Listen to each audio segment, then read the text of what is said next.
Welcome to Roguecast, the official podcast of Rogues Gallery. We'll talk comics for the week, as well as whatever news is on our pop cultural radar. I'm Randy. I'm Nick. This is Dave. And now, on with the show.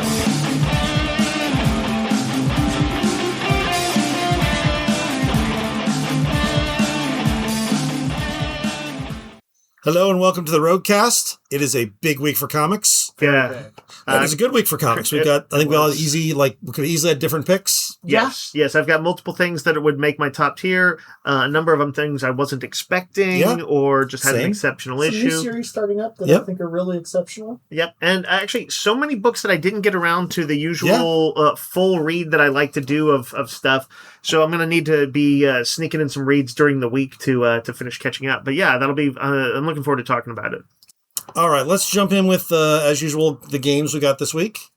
We got a whole bunch of Nolzur's miniatures. Mm-hmm. That is the unpainted D&D miniatures. Specifically Wave 29. Wave 29. I guess, was I not here for that? You were not. I was going to say, you did not enjoy the wonders of entering all into the bitterness. You were not here for that. I also wasn't here for that. But also, I didn't know we had new miniatures. We do. It's very exciting. So, whatever torture you had to suffer, Nick. So what's interesting is Nick put up a new stripe of them because, we have our player character minis arranged by race. Yep. And they have new packs that are two different characters. Oh. So we got the ones included. They have some monsters like the Spore of Moander. I don't know what that is. Yeah. There's an Axebeak, which is really freaking cool. There's an Axebeak. There's a Lamia. There's a Naga. There's whatever a Nimblewright Hulk is. It is a construct that is like a four-armed construct. Okay. It's really cool looking. There's a Nimblewright Steed with Rider. There's a robot rider and a robot steed. I don't know where these are from. There's a Chull. Do you guys know what a Chull is?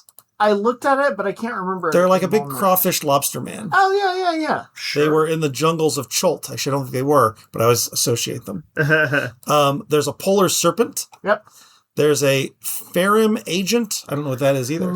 Is the polar serpent furred? I don't know. It is ice. Because it's one of those see-through plastics. Yeah. There's a Dao, which is, I believe, they're one of the Earth genies or something. Right. Okay. And then we've got a bunch of 2-packs. There's a Knight and Mage Apprentice, Goliath Barbarian and Halfling Rogue, Tiefling Warlock and Dwarf Cleric, Human Druid and Elf Sorcerer, Dwarf Fighter and Orc Paladin, Elf Rider and Dragonborn Monk, Gnome Warlock and Aasimar Wizard. So there's a good mix of different stuff. Yeah. And not all humans, which is great. There's also a few packs of cultists. Yeah, I saw some cultists. Specifically four different. I don't know if it's Baal, Merkel, Bane, and a dwarf Zentalar soldier. Yes. Okay. I feel like cultists are about as useful as you can have on a board if for something that's not for a DM to have in their thing. In D&D. In real life, cultists serve no use to anyone. No use to anyone good. Tell that to Molaram. Oh, you're right. He did love his cultists. Yeah, and then look what he accomplished. He did. He tore the heart out of that guy. He tore the heart out of that guy. You can't do that with some working children. Slave mines. Yep. What were they doing in those? What they were mining. Were they mining rocks? They were mining rocks. They were. I think it was just busy work. He was like, I have all these people. He's like, I gotta get into something. He's like, eventually I will take over the world. Now, but in the short term, just go dig up some rocks. He did have the Stones of Shiva. He's trying to find more Stones of Shiva or something. He stole those from out of town. You're right. Yeah, that's true. If anybody knows Molaram's are those the Sankara stones? If anyone knows Molaram's plan, they are currently yelling at their radio. I understand that. Are they the Sankara stones? I think they were the Sankara stones. Yeah. And if you yell at them, you betrayed Shiva. They will superheat, fall out of your hand, and you will fall into a concrete crocodile pit. If it was a D&D thing, it's does 2d8 damage if you invoke your betrayal of Shiva. And you've been blinded. Yes. Yeah. And if it was modern, it would be like Siri, but for Sankara stones. Hey, Sankara stones. Hey, Sankara stones. Please burn. Please burn. Anyway, cultists, very useful. Yes. What were we talking about? I don't know. We were talking about miniatures. I don't know. We were talking about the cultists. Yes. I was going to say, you need skeletons, you need goblins and things like that. Zombies. And cultists, they're going to be in every adventure. Somewhere. How about drow warriors and princess? How about town guards? These are all super good minis. Town guards are very useful. Yeah, town guards. You all want town guards to fight the cultists. Well, and the Axebeaks. Yep. I'm saying the Axe Beak is my favorite of the mini. The Axe Beak is really cool. So are Axe Beaks based on those? Like what do they call those? Terror birds? The prehistoric they devil look bird. a little like if a chocobo had a shovel for a beak. Okay. Yeah. Or an axe. In the Rime of the Frostmaiden adventure, which takes place in the 10 towns in the frozen area, they have axe beaks like tied up as like those are their horses. Oh, that's really cool. You can ride an axe beak. Wait a minute. In the Arctic? Yeah. Is it? I guess they're heavily feathered. I don't know. Stuff like that. I just took it for granted. Birds don't like to stay in the cold. But axe beaks do. Okay. If you told me that, I'll just agree. I don't know. I don't know either, but I'm just going to say it confidently. Yeah. Somebody was yelling there. Whether they die about every other day. Right. They freeze to death almost immediately. They're not tauntauns. Yeah. The people using them didn't think this through. Yeah. They're actually to be used as horses. They're basically living statues at this point. They imported them from the jungles of Chult, but then realized that the environment didn't come with them. them. They tied them up outside and then they froze solid. Hi-yo away! And it didn't move. Later, we had frozen axe beak for dinner. Speaking of frozen axe beak. Yeah, carry on. Really.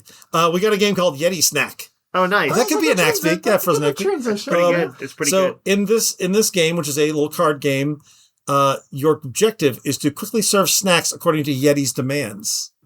Is that Yeti like singular, like Yeti demands it, or yes. the Yeti plural? I leave Yeti as Yeti singular. Singular. Okay, yeah. It doesn't say the Yeti. So you're a personal chef to a Yeti? You're a personal chef to you're a snack maker. So everyone arranges their snack tokens in their ice tray based on their setup card. When a Yeti card is revealed, everyone starts manipulating their ice tray to move or stack the tokens so they match the Yeti card's instructions. The round ends when someone completes the task first or when all but one player makes mistakes and are eliminated. Yeti card instruction. So is he like a persnickety? It sounds like a persnickety hard Yeti. to please Yeti. Yes, hard to please Yeti. But then it becomes like a fast-paced who can do it first, and those make me anxious. That sounds kind of fun. It does sound real time. I'm not always. Oh, it's real time. It sounds like a real time game. I'm not always into real time games. Yeah, we'll have to. I have to see it in action, but somebody needs to get this and tell us about it. Does the Yeti murder you if you fail? Yeah. Yes. If you die in the game, you die in real life because the Yeti comes with the game. The Yeti will treat you like a frozen axe. Is it one of those Yetis where you have to pour water on and it grows? Yes. Like a chia Yeti? Yes. We got Flip 7 Deluxe, which Flip 7 is a really good push your luck game. Yeah, one of the big breakout games that we've carried in the last couple of years. We've talked about less. We've got some different ones like Liquid Death Art. These are regular card size, so not the smaller cards, and they're all foil. So it looks pretty cool. We got What the Sketch, which is you are trying to guess what you're drawing before the other players in a party game. So I'm going to guess that you're trying to guess what you're drawing. Guess what you're drawing. Don't you have to know what you're drawing? I would guess is that the person who's giving the instructions is like, draw this. Okay, now draw this. Oh my gosh. And you're after, what am I drawing? Which sounds kind of fun. But I imagine that probably means that they aren't super hard ones like Niagara Falls or something like that. It'd be more like water. Oh, I know what I'm drawing. The 16th century Count of Versailles. But does that mean if you were doing water, would somebody say, draw little scallops together and then do another layer of little scallops under that? And then, what does that look like? Oh, okay. Not water. So this is a little small game. It says it plays in like 15 minutes. It says the teacher selects a card and chooses a word based on a 1 to 3 drawing difficulty level. So there's 3 names on the card. Give your instructions to the others to draw using only shapes and lines. Yep. And they only have 60 seconds to guess. If a player guesses the word correctly, you both gain points. I actually, this sounds like a fun spin on that. It does. I was looking to see if they have a demo of the. Oh, so here's the demo of the card. Level 1 is Cupcake. Cupcake, yeah. Level 2 is Guitar. God, I don't know how you draw. Level 3 is describe a cupcake. I would say draw a little arc.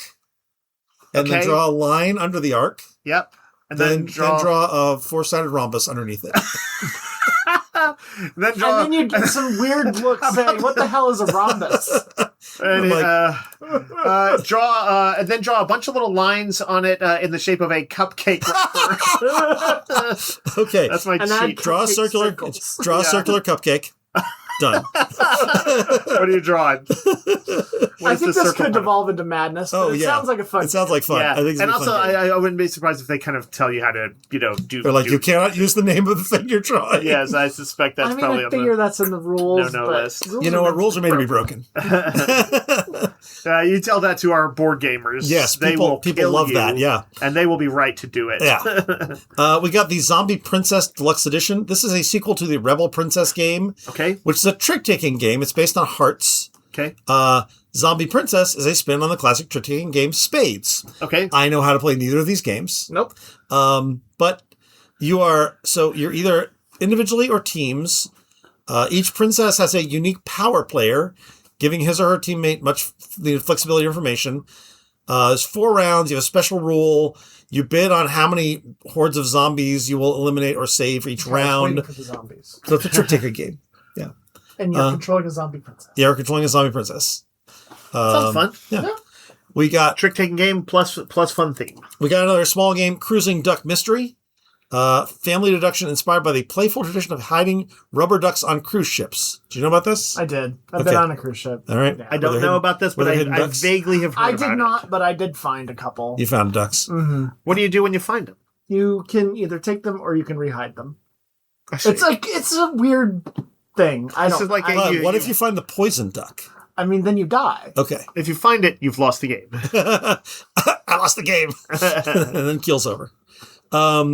So each game is a small onboard investigation to uncover the hidden duck. Use clues, clever questions, and special cards to figure out which duck is the mystery duck, where it's hiding, and which ship it's traveling on before anyone else. Okay. Sounds fun. Can you play it on a cruise ship? Was it added extra level? I think so. It's very meta at that point. Yeah. Or if you don't have a cruise ship, get a little pool, fill in your backyard, and get a little boat that you play next to it. What if when you do that, if you lose, you die in real life too? Yeah. Because you got too meta with it. Well, yeah, you have to have sticks. Well, you're in the water. You're just going to drown. Right. That's fine. A shark comes out of your kiddie pool and eats you. Actually, a Yeti. Persnickety Yeti. What? Axis and Allies zombies. Okay. Which the pitch of this is great for me. It's 1941 and the world is at war. Oh God. The Axis war machine is crushing everything in its path while the Allies are rallying together to mount a heroic stand. And then zombies show up.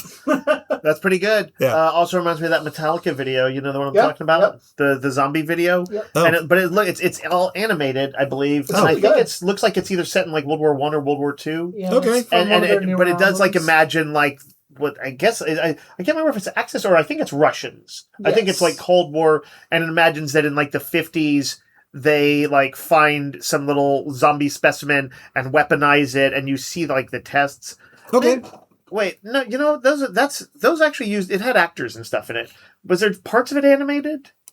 It's not all animated. I don't know.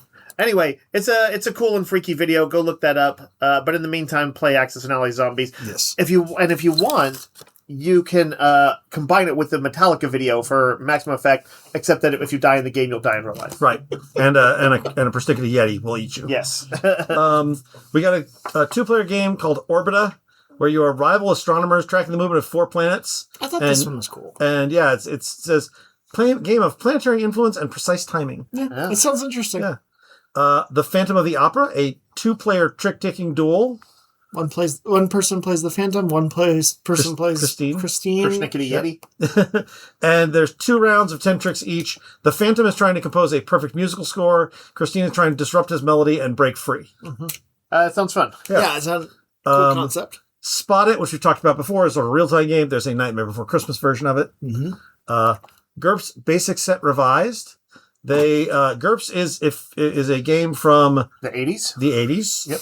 That is a really complex, tons of skills, generic to be used. I'm going to quick say it stands for Generic Universal Role Playing System. Yep. It was at the time like this really an innovative concept. Almost every role playing game that existed was out there to be one genre. It was going to be sci-fi or fantasy or whatever. And GURPS was like, we are going to design a generic system that can be adapted to anything else. And then we're going to put out 10 million supplement books. They did. I mean, I had so many of those in college. I've got a lot of them. They had a lot of cool stuff. I've got the Ancient Greece ones. I've got the Weird Bunnies and Burrows one, which was their take on Watership Down. I'm misremembering is GURPS. Steve Jackson? It is Steve Jackson. Yeah, it's one of the many things that put him on the radar. So this 592-page full-color hardcover is everything from the 2 books. Right. Basically big a book. GM and player's guide, or what used to be the campaign book, I think, and the player's guide or something. So I think GURPS, unfortunately, they need to put the old source books or something out as like PDFs or something. Because the draw of GURPS for me was having all the different worlds, and it doesn't seem like they get that stuff in print as much. Right. But it is a good set of rules if you like math. It's a little bit more math heavy for like people. Kind of. I feel like it's going to be mostly for a little bit the old school gamers. Yeah. But there's always going to be people who have what a thing that impresses me, but I do not have, which is the kind of engineer brain. Yeah. Where you're not only can do that kind of processing, but kind of enjoy it. Yeah. Champions is another game that leans into that. I forget. Anyway, you probably already know whether you're into this or not, but the cool thing is, of course, if you learn this basic system, you can apply it to any of their genres. Yeah, I played a bunch of this in high school and college. We did a space game and cyberpunk stuff in it. We did a superheroes game. No crossover in them, just using all the different genres. But you can cross over all of it if you want to. Right. We played a special ops game where everybody had like 95 skills. Mm-hmm. It's fun. It is a very... well, I assume fun in the same way that Champions is in that you can get very granular with it. Mm-hmm. But you can also kind of build the exact character you want. Yep. Yeah. It's pretty cool. Again, Dave has it right. You're either, this sounds amazing to you, or like the worst Sounds kind of torture. nightmarish to you. Yes. Yeah. Dave, I believe, is in that nightmarish camp. That would be the me. opposite of how you like yes. to run games. Totally.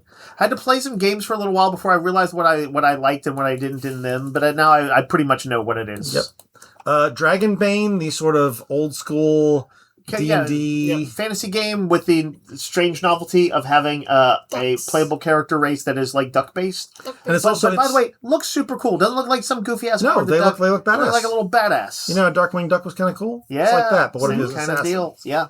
And it's by Free League Press, who does beautiful games. Beautiful games. So they had 2 new books: The Book of Magic, which is 9 new schools of magic as well as spells for the existing schools, and they had Arcane City of Waves and Flames, which is a 20 adventure sites across 5 districts. Oh, neat. So like a big, it's a power struggle with the city's underworld, take on the role of demon hunters, and uncover secrets about the storied past of the city that could change it forever. So fun stuff. It looked really nice. Also in the role-playing zone, we've got Roll for Your Life, which is an activity book that basically you have illustrations, chapters, and language to craft your own fantasy world, or brainstorm hooks, or flesh out a character. That's rolling. So it's more, it's tables. People love tables. God, I love tables. I know that's what you guys loved about Morkborg. Yeah. All the Borgs. They all are great for tables. Yeah, I've had very good success by doing a very GM-ish type thing, which is to say, I pick up the main Morkborg games, which is Morkborg, Pirateborg, and Cyborg for me, at least. So it's 3 of their biggest ones. Yep. Use them, their system their book to make up characters, which are extremely flavorful. And also you can use their randomized system to make up adventures, or dungeons and things like that, make up, an island in the pirate one and stuff like this. But then I use my own system to run it. Yeah. And I'm like, that's fine. It's you get to do that when you're a GM. Our staffer picked this up and I flipped through it. It was fun to see kind of tables for various genres because they've got sci-fi, fantasy, but they also have like crime and things like that. That's so cool. it's not. So are they like here's some names for like the 1930s or like what's on what kind of tables? I don't know specifics, Dave. Why would you ask me this? I don't know. But it sounds like something I should look into because we have had so much fun doing those tables with the Morkborgs and stuff like that. That I should check into this and see if it's got something popular. that I know could last use. week somebody came in specifically for that book after seeing it posted on our website. Thanks. We have the game Digging for Dinos, where you control archaeologists who are trying to find the fossil for the other dino archaeologists. I feel like this game was designed for me. I like that we have games now that are about like sort of rival scientists. You got rival astronomers. We got rival paleontologists. It's cool. Fliptoon Season 2, which is basically a deck builder with cartoon characters, kind of like old school tunes. And this one is kind of cool because it, like the other one, it's a 4-player game, but you can combine it with the other one and have up to 8 players. I need to look at this. I forget. I don't think I've looked at it closely. So it's like Warner Brothers looking characters? Yeah, like the old school Warner Brothers kind of characters. Okay, I need to take a look at this. A game called Questline, which is a fast-playing simultaneous card game. You are hopeful adventurers trying to gain reputations by chaining together a sequence of 7 cards to tell your compelling story in about 15 minutes.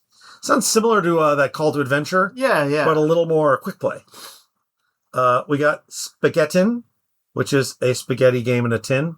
Okay. It's a little tiny one. Basically, you have to keep the toppings safely balanced on the pasta strings. Oh, that's hilarious. It's a little baby game that you can put in your purse and carry to I want a little, I don't really want to do this, but I'm amused by the idea of making a display where we have all our food games. Yeah. So we have whatever, what was that ramen game called? Was it just called Ramen? It's called Ramen Fury. Ramen Fury. Sushi Go. We've got others. There was a donut Diced one. Diced veggies. Yep. Yeah, this one. Yep. We could put together a little foodie game section. Yeah, absolutely. We can put together a giant cat manga section. We can come up with not just a little cat manga games. section, but a big cat manga section. So there's a game called Compress. This sounds like my nightmare. Endless stream of 1 and 0s. If you can't reproduce the sequence correctly, you won't make it. But then you realize it's not about memorizing them. It's about keeping track. All you have at your disposal are 8 cards in your hand. How can you use those to retain as much information as possible? Is this like Simon the game? It sounds like, yeah. But like when you're way high up and you have to, and it goes burp, burp, burp, burp, burp, burp, burp, burp, burp, burps, and you're like that. Oh shit. Yeah. Except what if it was all 1s and 0s and you can only do it if you're a robot like Data? If you got a brain for programming, this sounds like a good game. Yeah, for me, I'd this have sounds to like see nightmarish. exactly how it works, but I imagine they've come up with something that's cool about this, and I just need to see it in action. What's it called? It's called Compress. Compress. Okay. The Frozen Passage is a co-op game where you're part of the expedition team dealing with the Northwest Passage. Okay. You're trying to use your wits, your ingenuity, and various items to do a successful crossing of the sea route. Okay, that sounds fun. We have a game called I'm Gonna Risk It, which is a very simple, you get a card, you choose to keep it or discard it, and if you can't keep a number lower than... whenever you keep a card, you can't keep any number lower than that for the rest of the round. Okay. And then you get some special cards that change. So it's kind of like Flip 7, it sounds like. Yep. We got the new Neuroscape game, Neuroscape Genesis, which is a cyberpunk game specifically around cyberware and the net. And not just any game, but like a collectible card game. Yes, so we've got bundles, we got 2-player starter, and we got boosters for it. They're very cool. And if people should go look up the art, go to their website and check out the vibe of it. Yeah. It's kind of neat to see new visual iconography and stuff like that. That's not from the two, I think, most established, franchises are Cyberpunk and Shadowrun. Yeah. And it's cool to see somebody else doing that. It's very new, so we're interested to hear reports from the front. You should check it out and tell us what you think. We got Paper Apps Golf, which is it's the second iteration of those Paper App Dungeons. Mm-hmm. Yep. But this one is a golf. You have a notebook with golf courses. You have a pencil is also a 6-sided die, and you are trying to get your ball in the hole as few strokes as possible. That's funny. Yeah. That's that Paper App Dungeon was one of the highest selling things that we've ever carried.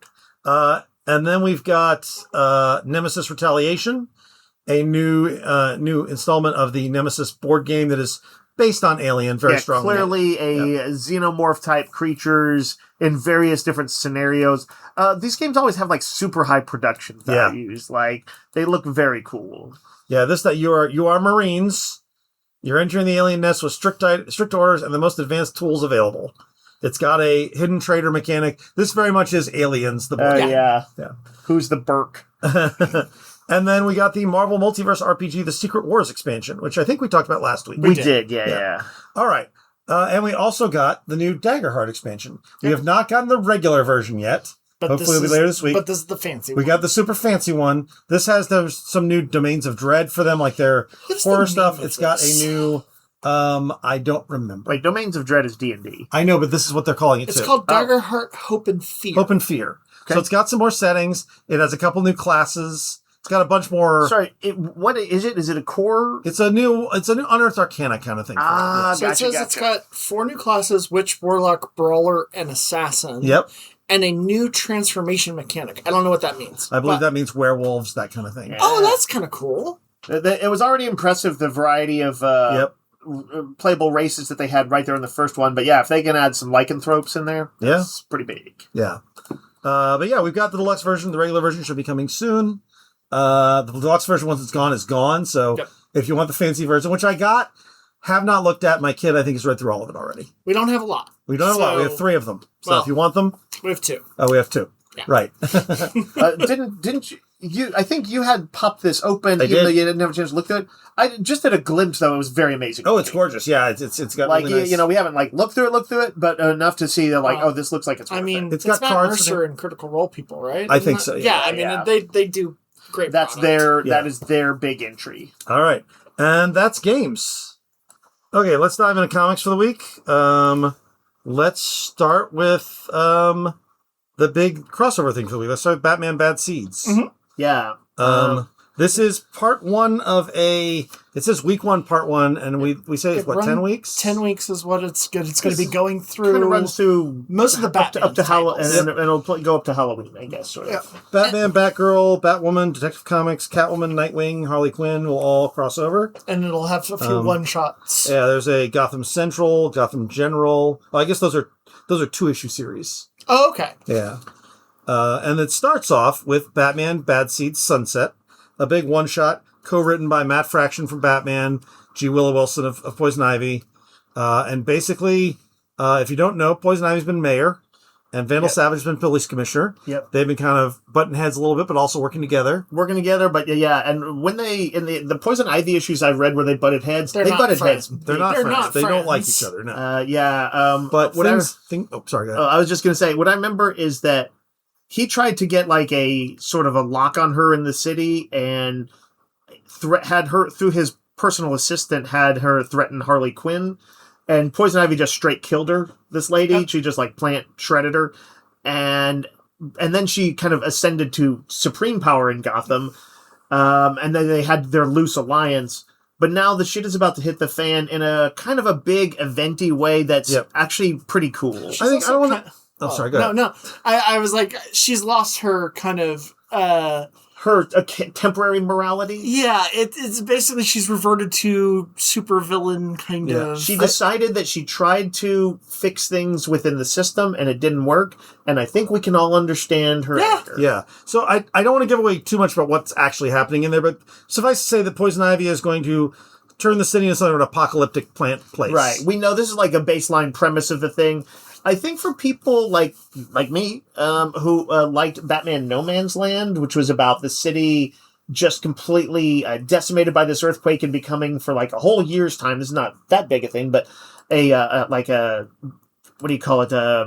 Escape from New York, kind of dystopian city, this survivalist adventure. This is kind of a one insane night as she's unleashing these prehistoric levels of plants and stuff like this, and it's not just there's vines in the alley. There's other stuff going on which is cool to find out, and I don't want to say what it is. Yeah, the level of threat is really good. Yeah. And it feels citywide. There's a lot of players. I was gonna say they check in with everybody. There's a great little double page spread where they show where everyone's at. So it's Batgirl, Robin, the Signal, Tim Drake, the retired Robin, Anarchy. Gordon, Anarchy. Yep. Anarchy is actually my favorite weird player in this right now, and has a few great scenes in it. Which is that's a kind of a fun character who's been kicking around since the late '80s, early '90s. Yeah. One of those Alan Grant characters, I think, and Norm Brayfogle.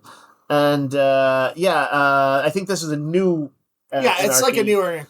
But gig economy, delivery driver Anarchy is great. Yes. And by the way, Randy, this is a minor thing, but you pointed out Nightwing's got a super badass car in this. He does. Yep. It's not a souped up car like Batman. It's more of regular car, cool muscle car with Nightwing's colors. It's honestly a little like the old Norm Brayfogle Batmobile. Right. Where it is kind of a muscle car. Right. But it is one that you could drive around on the streets and people wouldn't be like, oh my God. Right. That's true. But they should be oh my God, because it looks so cool. Yeah. But anyway, I think we all really like this, and Dave and I are probably making our pick for the week. Yep, and I'll also say there is a sort of a third player in it, which is to say Vandal Savage, who's really been building up his paramilitary cop thing. Yep, is and who was he crashed a whole bunch of Batman's supply warehouses and stuff like that in a previous issue. Yeah. So much so that there was a very good issue of Batman that was just about them trying to save as many of those as they could. Yep. But he is basically cutting loose too. So you've got like Poison Ivy and Vandal Savage, both almost not at war with each other, but they're both cutting loose their full power in this. And I think it's going to be a cool thing.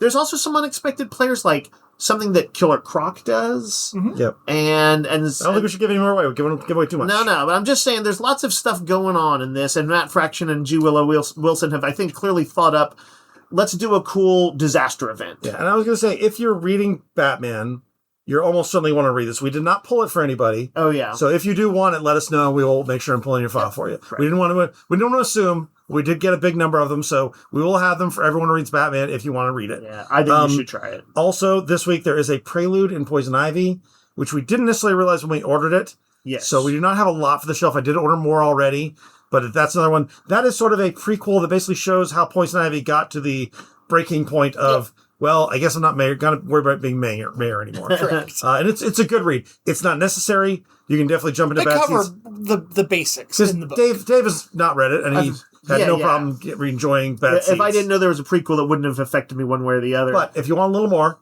Poison Ivy, and like I said, I for sure want to read it because A, G. Willow Wilson's run has been great. Yep. And B, I'm liking this event, so I wanna see the full thing. So we'll be getting some more. If you want one, we're only getting a handful. So if you want them, let us know immediately. Yeah. We'll order more. We'll make sure we get it for everybody who wants it. We'll get on the case. We got the DC Next Level one-shot, which is, weirdly, they don't say the name of the character anywhere in the official title, but it is Deadshot.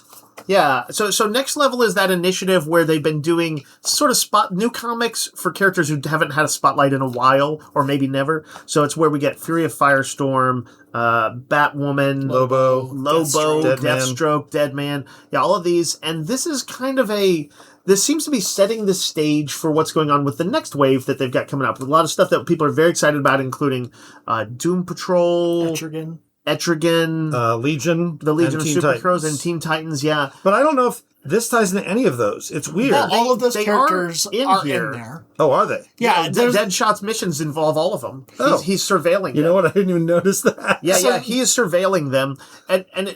But basically, Deadshot, who's like, people who know Suicide Squad know Deadshot, but he's not like the most well-known Batman villain. He's also in the Arkham games, though. Yeah. And he's been played by Will Smith, so he's not nobody. But also, he is, most notable is that the whole thing is like, he doesn't miss. Right. And he is kind of master with all weapons, doesn't miss. And in this case, he's on a mission that starts to get weirder and weirder, where Rick Flag, who's usually the missions team leader of Suicide Squad, is kind of going into this full paranoia mode, and he's set Deadshot up on a mission to investigate it's a hit. Yeah. Like sort of multiple things he needs to look into first, that he's got some wild theories about. Yep. And it ends up taking Deadshot on, in its way, a little bit of a tour of the DC universe. But it is a conspiracy thing, and it uses some deep cuts. He's being hunted himself. Yep. And he gets to be a badass in it. I like, Randy, you and I especially, but Nick has also come into it, are big fans of the original John Ostrander Suicide Squad. Yep. And Deadshot was always a key part of that. He's an interesting character because he often is portrayed as having a death wish. He's the most suicidal person on the Suicide Squad. And often in that sort of James Gunn way, the stories, as dark as Suicide Squad can get, are about this guy managing to pull it through, sometimes for himself, sometimes for his daughter, who and that does sort of play a role in this. But this was I didn't expect to like this, to be honest. I really like this. I think it's got a lot of great action. Deadshot being like very good at what he does. Yep. I really like the art, which has a sort of grungy style to it that reminds me of Luke McDonnell, who did so much great stuff on Suicide Squad. Fernando Blanco, okay. And it's written by Jerry Dugan, who I'm hit or miss with, but this is a hit for me. I feel like he's had a couple of surprise hits lately. Yeah, for sure. And it does seem like ultimately, where will this continue? I don't know. Because it definitely feels like it leaves off what happens next, and I don't know where it's going. But it was a really good ride, and like a lighter week, it would be my pick. Yeah, for sure. I think it's setting up a new event. I think you're probably right. Next up from Vertigo, we have Black Tower, The Raven Conspiracy by Ram V and Mike Perkins. So it looks gorgeous. Yeah, Ram V, it's going to be a little trippy. Did the New Gods and the Many Deaths of Layla Miller. He's been definitely one of the breakout writers. He does Layla yeah, that's right. Layla Miller. He does high concept ideas and executes them pretty damn well. He's a really good writer. Nick, I know you really like this one. Yeah, I mean, I like magic in general. Sorry, what is the premise of this one? It's basically, do you remember the TV show Torchwood?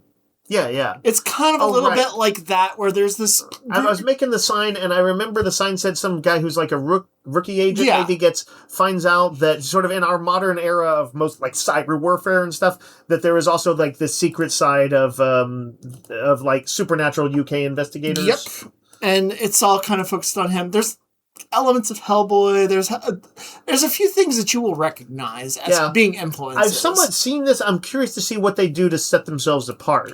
But I liked... There's kind of a witty banter to it. There were a lot of things in here that just kind of were fun, but also dark. And there's a lot of back and forth. So think Spy, kind of Slow Horses style of antics. What's it called again? Black Tower, the Raven Conspiracy. Okay. They do like the big names at Vertigo. They do. Now, Black Tower is probably the overarching in the same way that Ezra Kane mystery is the overarching. Yeah.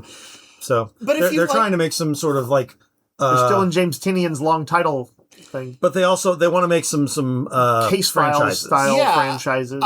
And I will say I have not been a huge fan of a lot of the Vertigo things. I think the Ezra Kane is really one of the standouts. I actually think this is a really big standout book for them. It's got some interesting characters, and Mike Perkins, man, the art is gorgeous. He can do no wrong.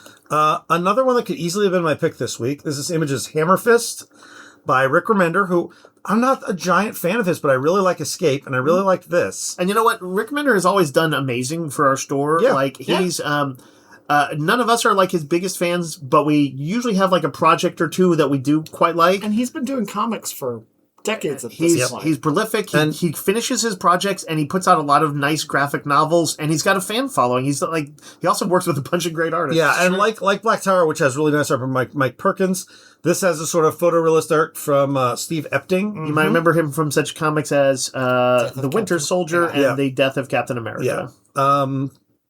This feels to me like a Lost Brubaker project, which I mean is a compliment. Yeah. It's basically a sort of low-life hitman, and he's not a Deadshot trained assassin. He's not a John Wick. He's a drunken lout who comes to your house with a 45. He's a literal scumbag. He's a scumbag. He's addicted to, what is it? Not meth. No, it's something. Ketamine? I forget what it is. But yeah, he is a grungy, broken dude.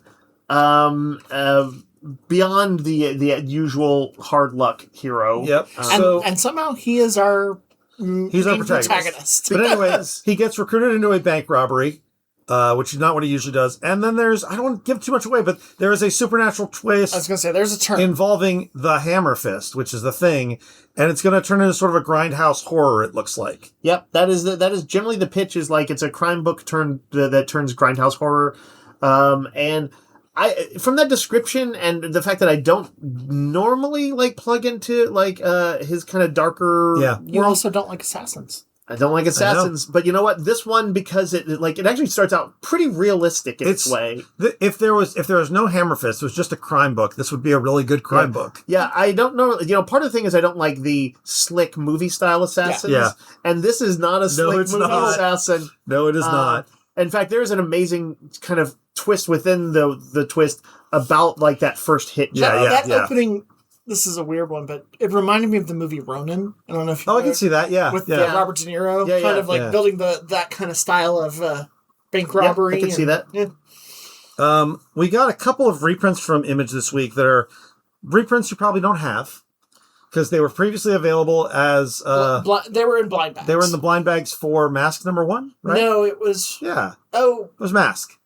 Rom was in Mask, and something else was in something else. This was also in Mask. Mask was in G.I. Joe. No, Mask Origins was in Mask. I promise. All right. The Mask Origins is a collection of all the stuff from G.I. Joe and Transformers that introduced Mask. Didn't I just say it was in G.I. Joe? Yeah, the comic stuff was. This comic was previously in the blind bag. Okay. What I'm saying is the only way you would have this comic, I guess unless you have the other stuff that's in Transformers and G.I. Joe. Yeah. But the only way you would have this comic book is if you got it out of a blind bag. Mm-hmm. Yes. Because what this comic does is takes all the elements from Transformers and G.I. Joe that is basically a Mask #0. Yeah, it's like a prequel issue. Yeah. I don't know quite how they did this, but I have this feeling that essentially they wrote this issue in advance and then carved it up sort of into chapters that would appear in there. I kind of think that too, just because the way it puts together, but it is Williamson and Kirkman. Uh-huh. And it almost feels like they just kind of took out the segments later, because I don't know if this was created as one story. It reads as one story. And if nothing else, they clearly probably made sure everything ended was at least a full page, so nothing ends half a page through and you have a weird compilation. But yes, if you are liking Mask right now, honestly, even if you do have the issues where some of the issues where these took place, it's kind of cool to have it in one issue that just has the full prequel, all the prequel stuff together, because there's no way you got to see them all back to back. It does. I was not sure how it was going to read as one story, and it really reads well. It reads like a Mask #0. And Mask has been a good comic. Matt Tracker and all his team and the big crazy bad guys, larger than life bad guys. For me, super it's been fun. Great. And I do want to say, I'm not a guy who likes 0 issues. But they probably should have called this Mask #0 instead of Mask #1, because without the origins anywhere on it, this looks like just a reprint of Mask #1. It's true. So it is essentially Mask. If you have Mask #1, you don't have this thing. Yes, it is Mask 0. Which is confusing. But the other book is a complete new object. Unless you got it out of a blind bag. Correct. This is ROM #1. By Kirkman and Lorenzo De Felici, who's the artist from Void Rivals. ROM being the latest addition to the Energon universe, briefly teased in, Void Rivals? Yeah, he showed up in Void Rivals. That's where he's going to be. That's going to be his more regular home. And of course, for those who know, ROM is, of course, an 80s Marvel character who was based on a toy that was like a crossover line. But where the toy withered and died within I feel months. It was was it really that unsuccessful? It was a super flash in the pan. Was it Bill Mantlo? But Bill Mantlo would go on to write the comic for 90 issues. Yeah, it basically a decade, and it was all about Rum was this dude from another world who was. And it's very different in the current version, but basically who was hunting shape-shifting aliens on Earth. He was a very noble person who had gotten his body fused with the armor he was in order to protect his people. And they called him a space knight. Yep. Right? He was supposed to be almost like a medieval knight, but with cool pew-pew lasers. I don't and think stuff. they've disregarded all of that. No, but they definitely made him a little more superhero-y. I feel like something happened to Rom. Well, sure. He's missing an eye. He's missing an arm. He doesn't have his memories. Yeah, I think something kind of reset the cybernetic portions of his body and brain. Yeah. And he is just kind of this wandering knight at this point, which I think is a really cool concept. Yeah. He's got one of the visual touches that they added is this kind of cool poncho he has that makes him look a little bit like Spaceman with no name. Yep. But it's like a bioorganic sort of thing, and it looks really cool because the way they color it in every panel, it looks like this translucent, almost like undersea creature, anemone or something like that, and it always looks good. Yeah. But also that artist always draws it great. But it is like the rug in Aladdin or Doctor Strange's cape. It is sentient or semi-sentient, and he converses with it. Because he has flat-out conversations. We don't hear its side of it. Nope. It's kind of like Luke talking to R2. Nick I don't think he is the artist on Void Rivals, because Kirkman does say that he's working on his image series Red Roots right now. So I think that's somebody else. Okay. There was enough difference that would make sense to me that he might not be the artist. But he did work with him on one other series, the one that was about not Outcast, but the one that was like that other dimensional, whatever that was, Forbidden Zone kind of thing with weird monsters and stuff. At any rate, so he does do this one though. But he is going to show up in Void Rivals. They're not launching a ROM book out of this that we know of. Transformers nerds, this begins with Rom imprisoned with a person who is not a Transformer, but you'll recognize from the Transformers movie. He's a guy who will later end up having a very bad day on the planet, Junkion? Yes. Is that right, Nick? Yeah. With where Sharktons will get him. Yeah. But it's that dude and in a prison cell with Rom. I guess that guy must be in and out of prison constantly. I guess so. So Randy, I'm not wrong completely. Okay. Lorenzo De Felici drew the first 18 issues of Void Rivals. Oh, that's a lot. And then he was taken over by Connor Hughes. Okay. Taken over like the brain Borg bugs or whatever. Yeah. Yeah. But anyway, this is actually really exceptionally good art. He's very talented. It has the look a little bit of a European comic, of that sort of painted European graphic album. I'm glad to see these characters get some new life. Yeah.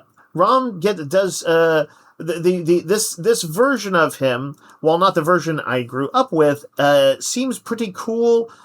He has some badass. This is kind of a badass escape issue, kind of a prison break issue. And Dave, he still has mitten hands. Does he have the hands? He does. He has the mitten hand. Okay, that's important to Rom. Jumping over to Marvel, a writer I'm not familiar with named Ashley Allen has 2 books this week. Yep. One is Tomb of Apocalypse, which has Jubilee and Wolverine sort of called into it's a Tomb of Apocalypse. It's literally, where he has stashed some fairly notable technology. Yeah. If you're a Jubilee fan, then you're going to want this. It's very much a solo book for her. Mm-hmm. She and Wolverine are kind of going back and forth about whether she's a grown-up or not, and how he treats her and that kind of stuff. Yeah. It's some interesting stuff I haven't seen from them before. There was a good scene in the beginning. I haven't read it, but I was reading the opening, and Jubilee is asked to watch over the New Mutants kids from Gale's Uncanny Run, I think. I guess they're now called that now? They seem to be using it like it's their name. And she's like, I thought I graduated out of this. She's kind of struggling a little bit with the fact that she feels like she's kind of almost regressed a little bit.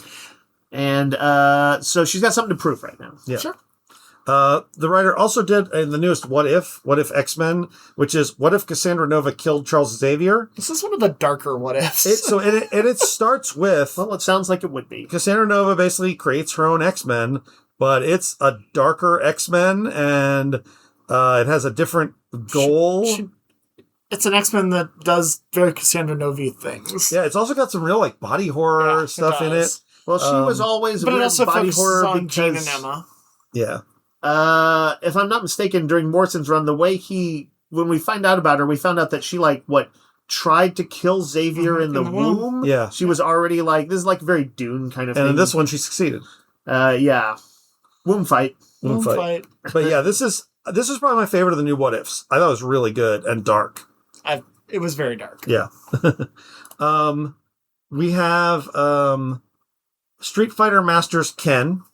Yep. This is just a focus on Ken. I don't know if anyone got a chance to read this. Nope. I flipped through but I learned its basics because I wanted to look up who the bad guy was. Oh, right. His name is DP.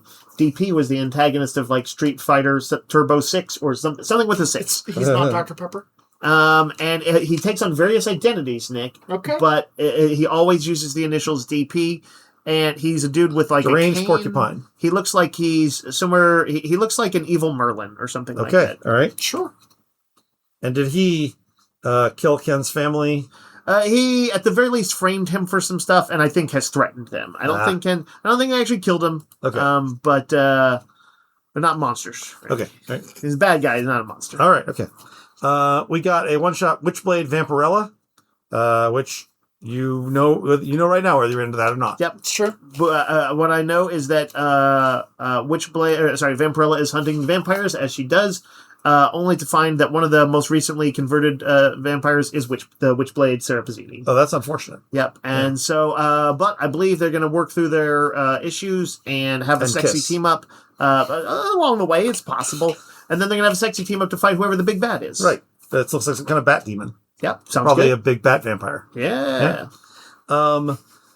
We also have Stuff of Nightmares, The Cat in the Coffin. This is another one of the Goosebumps guy, whatever his name is. R.L. Stein. We've got his new series, a third in the Hellraiser facsimiles. They previously did the Harrowers. They did Pinhead.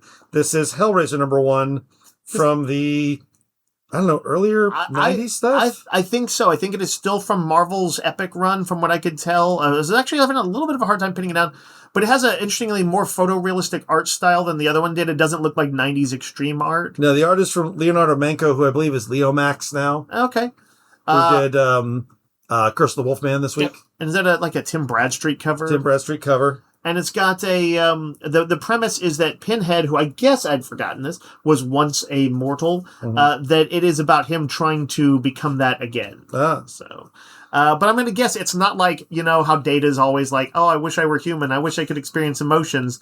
I'm sure Pinhead is like, I wish I could experience the first tear of flesh again. Yes, I think that's right. But whatever it is, that's the premise. We also got a facsimile for Teenage Mutant Ninja Turtles, the facsimile of their the original one. Original one from slightly oversized. 1984, yeah. This is like buying like a cool Action Underground comic from 1984. Yeah, you should get it. It is a great first issue. I think. Yeah, it shows their first big confrontation with the Hand. Yep, with the Splinter. Foot. It's got their the foot. It's got their origin in it. It has some really good artwork that is grungy and undergroundy, but also has like this raw talent breaking through. The only thing it's missing is chest face aliens. You got to give them a few issues. That comes later. You got to give them a few issues. Yeah. Were there Mausers? I feel like there were. In the first issue, there might have... No. That was its own thing. That's like issue 2 or something, or 3. Okay, fair enough. Yeah. I couldn't... This is strictly what is the Foot all about. Superman is the third or fourth part of Kingdom of Zod, the crossover in all the Superman books. It has a big twist in it. So, Randy, I think we were both talking... I don't think neither of us are like the biggest Zod fans. No. He seems like, as a villain... As incredible as Terrence Stamp was as him, he put his stamp on it. Yes, he did. He has never been like a super interesting villain elsewhere. And there is an interesting twist on this that I think is going to make the storyline more interesting. It is the best way to fix him. Yes. Yes, I think so. We got a lot of issue number 2s this week. Some notable ones. Terminal number 2, which is Kirkman and Joe Casey and Andy Kubert doing sort of a 90s superhero riff. Violent superhero team series. I think we all were kind of surprised how much we enjoyed this, given it is sort of riffing on 90s Image and 90s Marvel. I think I had to get in the headspace for it because it is a very good book, but it's not just Kirkman. This is Joe Casey. It's also, it's very bloody. It's very bloody. It ended with a very shocking death. Mm-hmm. And this one sort of has the teams going up against each other. There's also some indications that maybe our good guys aren't really the good guys. There's another team in this as well that gets introduced. Yep. But yeah, essentially this would be the equivalent of the X-Men versus the Brotherhood issue. Yep. Only it's tied up in a pretty intriguing story. And we are continuing to learn motivations and mysteries and stuff like that. I like the weird, crazy giant eye that gives the orders to the good guy team, the good guys in quotes. What is his name? It's like Oculus something. Maculox. That he like speaks in this kind of veiled riddle poetry kind of thing, and they interpret it. There's a guy who can. There's a guy who can interpret it. Yeah, he's a fun one. And you're starting to kind of get a sense of what all the different powers are, but there's also kind of some pretty bitter rivalries in the team. That initial rivalry thing, they get into a dust-up, a couple of our good guy characters, over somebody's grieving, and somebody tries to say, hey, I'm sorry about that, and they're like, you bullshitter, and a fight breaks out. It definitely, Kirkman is leaning into that sort of superhero team angst sort of stuff. I just think he and Joe Casey are doing it in a more interesting way than in the actual 90s that someone inspired it. Yeah, and this is what? Is it Adam Kubert? It is Andy Kubert. Andy Kubert. But we know that Art Adams and someone else, David Finch, are going to do art as well. Yep. But yeah, I think this, really enjoying that so far. Do we still have Terminal number 1? We do. I think so. And in fact, the second printing of number 1 comes out this week. Oh, that's right. I forgot about that. People should get on board this because, to be honest, it's going to get probably turned into an animated thing at some point like Invincible. Yep. It's going to become super huge, and you're going to wish you had gotten in on it. I think that's probably true. So just, if you're a person who would regret not having bought Invincible back in the day, go ahead and get on board now so you can be the guy who knows what's up. 100%. We've got issue number 2 of Venom Unchanged. Charles Soule continuing his Venom stuff. This is Eddie Brock with yet another symbiote in the middle of the Queen in Black stuff. If you've been enjoying his Carnage run, which I know we all did, yep, was good. or the Venom run, this is more of the same kind of interesting. I am not a symbiote fan, but it turns out I'm a symbiote fan. Yep. If you get the right writer on it. Yeah, I was going to say, if Charles Soule writes it, it's worth looking at. Jerry Dugan, in addition to his... he had something else this week. Oh, he did the Deadshot thing. He did the Deadshot thing. He has been doing the Godzilla versus Marvel stuff. This is the third part of that. Godzilla Conquers the Multiverse. The second issue comes out. This is... Null took control of Godzilla, and now they're like trying to fight the Null-ized Godzilla with a multiversal team. It's crazy, wacky. There's a Robo Fin Fang Foom in here. Sure. It's off the charts fun. I really am enjoying this. Would you call it a Mecha Fin Fang Foom? I believe it's a Mecha in the Fin tradition. Fang Foom, Yes, it's a Mecha Foom. Issue 2 of Claremont's Gambit Wanted, which is Gambit versus Bullseye, and Gambit has his kid thief gangs around him. This is a fun one too. I'm really liking this. Operation Iron Coffin #2, which is Dracula versus a Nazi train. Yeah. Yep. That you're either in or out based on that premise. I've cool been kind of premise. enjoying it. Yeah. Rocketeer Infiltrator #2. Really enjoyed this. This is Betty and Cliff posing as traitor movie stars to infiltrate a German movie production in the name of finding out what's going on at a nearby Nazi facility. It's a good premise. Finding out they're also working with a British spy. Yeah. It's a good second issue. Like that one a lot. Kingdom of Earth #2, which is Das Melchian's. What was this one? You guys read this one. That's where this the is- monsters rise up and Monsters take over the world. had taken over and sort of enslaved humanity. Yep. And I forget there Turned was it into not a great thing, but one of the monsters sort of saves a kid and kind of harbors him a little bit in a place while a monster kind of vies for control of everything. Like they are this shadow creature. As I recall, so I haven't read the second issue yet, but I did like good. the first issue. And as I recall, that to some degree, you see both the amongst the monsters that control the world, which are like cryptid kind of monsters. Yes. They're like you're gonna know these monsters. There's a hodag. Yeah, they there's sort of internal politicking and fighting that's sort of like Cobra in G.I. Joe. Yeah. It's kind of more violent and brutal, Game but of Thrones. Game of Thrones would be a good analog too. So we are going to have some like protagonists that we can like in this, I think, but also you're going to see sort of the bad guy side of things, of a kind of an apocalyptic taken over world. Yeah. U.S. World. Okay. X-Men #36 is part 2 of the DNX prologue. I think we're all a little uncertain about what exactly. We know DNX is an X-Men Fantasy 4 crossover. We weren't sure, is this going to be good? But it's Jed McKay and Ryan North working, which is probably good. And this is the second issue of X-Men prologue that I really like. I'm kind of excited for DNX at this point. Yeah, I'm surprised, but there's some team fighting in this one, and there's some interesting sort of chess moves going on. Cyclops is staying one step ahead of the bad guys, but the bad guys have a few wheels within wheels too. Yeah. And while that's going on, it's intercut with a very interesting sequence where the kind of newly named bad guy, the chairman, aka Evil Beast, who's not a character any of us innately like, but who is being used well in this. He is sort of there to have an extended conversation with Magneto to make him some offers to try and win him over. And it's a fairly sophisticated conversation, but also with its share of jabs at each other. Yeah. It kind of reminded me of Game of Thrones too, when you have two people who are like sort of potential allies, but they don't like each other, and they're gonna like argue and snipe. And it was really interesting to watch. I really like the Jed McKay's portrayal of some characters stand out, but like Cyclops and Magic and Juggernaut and Magneto. I think he's doing a really good Magneto. Yeah, I agree. X-Men Outback is also out this week. It's the third issue of the Australian era X-Men. Yeah, kind of like Lost Tales. Kind of focusing on Colossus and Psylocke. They focus on Colossus and Psylocke and a new villain introduced. A mystical threat tying into his like legacy as a Rasputin. This really does feel like Lost Claremont stuff. Segovia is doing great art that calls back to Silvestri stuff of the era. Orlando has Claremont's voice down perfect. Yeah. He has it down so good that if he were to write more Lost Tales from like Claremont's various eras, I would be in. And I know Nick and I both have a fondness for this team, which in addition to Psylocke and Colossus, the good Psylocke in the purple armor, also includes Havoc and Madeline Pryor, who is kind of struggling with not having any powers, and that's going to lead to next issue.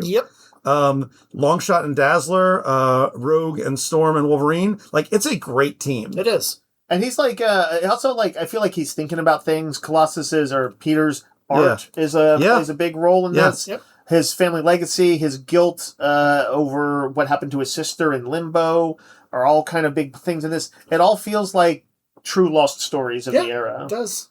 And then Blood of the Wolfman, which we talked about earlier. Yep, this is the Universal horror Wolfman book. Yep, Joshua Williamson, Leo Max continues to be. It started off about a kid who in college who may have killed everyone at a party. Yep. It's kind of a fun period piece in the 60s, too. Yeah. It's kind of like, did he hallucinate that? Did it actually happen? Well, we get an answer this issue. We get an answer. You can probably guess the answer. Right. But there is some interesting I like that tension. wrinkles. I like that ability to sort of drag that out and kind of Agreed. watch the psychological thing play out. He's got a with this weird, kid. damaged family, which since not Kirkman, what's his name? Josh Williamson also did a sort of messed up family in Birthright. Yep. You can see him where his interests are as far as some of the personality dynamics. He might have had a hard time with his father. I think he might have. And in this one, it's interesting because you have this sort of father who's like this kind of protective patriarch who's trying to but he kind of doesn't like his son, but also but we got to protect family. It's his way or the highway on how to do that. For sure his way or the highway. So there's a really interesting interrogation sequence in this issue too. So yeah, it's continuing to be good. If he does a good ending, I'll probably pick this one I think this is my favorite of the Universal Monsters. Yeah, I think might mine too. It's really good. Invisible Man. Invisible Man is also in contending. Yeah. Don't pit this man against Tinian. 2 Absolute books this week. Absolute Catwoman number 3. Yep. And Absolute Wonder Woman number 23. I like how they're doing that, where there's 2 different timelines going through. And she's got Catwoman? and she's got her team of very cool versions of DC characters that we know. Oh, interesting. Yeah. Are these new ones? No, It's new ones in the sense we haven't seen them before, but there's a Huntress and they're... Huh? Correct me if I'm wrong, Randy. Is that supposed to be Lady Vic?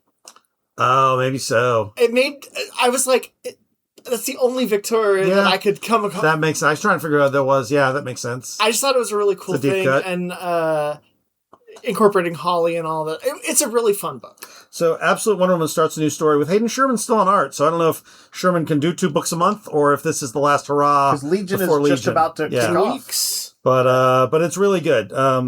It's Wonder Woman facing off with Veronica Cale and one of the gods. And she's looking for Cheetah because she's trying to find her friend. Yeah. Which is going to lead into Absolute Cheetah, which we've seen and looks like an absolute nightmare. Yeah, it does. Yeah. Detective Comics wraps up the Green Arrow Black Canary story they've been doing. Great finale. It was. I have loved all the arcs that Tom Taylor and Michael Janin are doing at Detective. I pick up these hardcovers. Can't wait to reread this one. I feel like I need to go back and pick them up. I was sad that he left Nightwing to do more Batman, but now I'm glad he's on Batman. Yeah. And then Justice League Unlimited I've kind of fallen off where they are, but it's a good team. I see Batman, Green Arrow, Wonder Woman, Captain Atom. It's got that great Dan Mora art. Yeah, well, I was reminded reading Batman and Robin, which, does that have the same team? Is it Mark Waid? I think that is also, yeah. Mm-hmm. And was kind of a cheap Justice League book, even though Batman and Superman headlined it, but they did the baseball game in Hell last week that I told you all about. So yeah, sometimes I kind of lose a little bit track of those two, Randy, and then I go back and I was like, this is pretty good. Yeah. You got other stuff? I always got to give a shout out to my boy Concrete. We're on the 3rd issue of this, and I think it's the best issue to date of this miniseries, which is called Stars Over Sand, in which Concrete, doing one of his sort of expedition-y type things out in the desert, gets struck by lightning. I think that's what it is. But essentially, it has a weird interaction with his alien form, and he kind of reverts to almost this feral state. He has sort of an amnesiac block. He's running on instinct. He's dangerous. He's also scared and stuff. But he's out there in the desert, and he finds in this a nearby forest area, a deer. He picks up a rock and he just throws it at it and kills it and eats it. Sure. The whole thing, his body can process a lot. That is not his normal vibe. He is a kind of a timid person in the thing's body, basically. Have you ever seen this before from Concrete? No. Interesting. Meanwhile, you've got the story with his son, who remains sort of in a weird comatose state.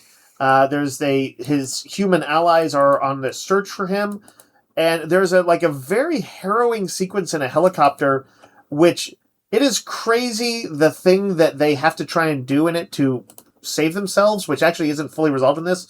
And Nick, in the back in his afterwards, he explains this is derived and inspired by a real incident that can happen with helicopters. Not completely uncommon. Are you going to bring up a new phobia for me for helicopters? I'm going to sort of just vaguely tell you what happens. There is a thing that can come loose on the sort of rotor up above. Sure. At the base of it where it spins. And you can, sort of fix it, but you have to open the goddamn door, literally kind of climb up onto it when there's not, a method to do that, and kind of reset something.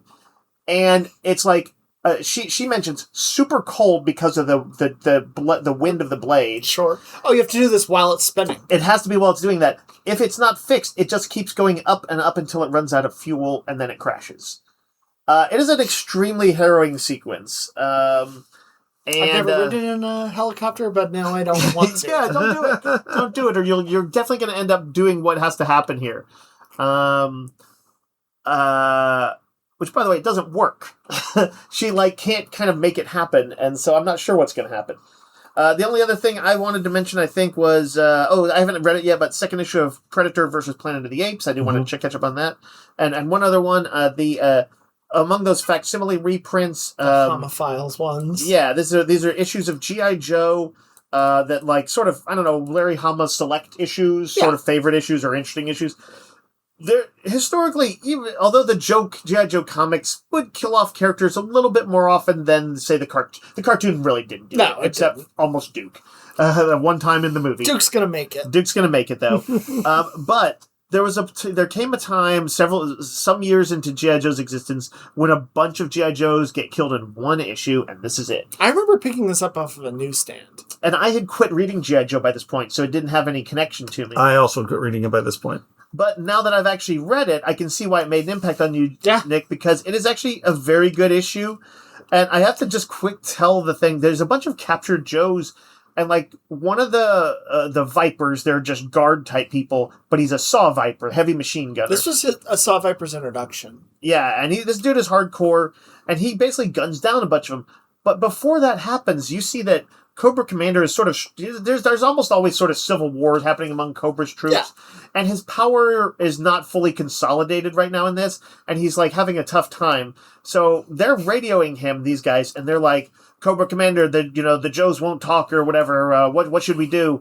And he's like, he says take care of it or something like that. Or get rid of them. And what he means is let them go. I don't want the heat of the Joes being pissed at me while I'm trying to deal with Destro. Tomax and Zema. They hear that and they're like, execute him.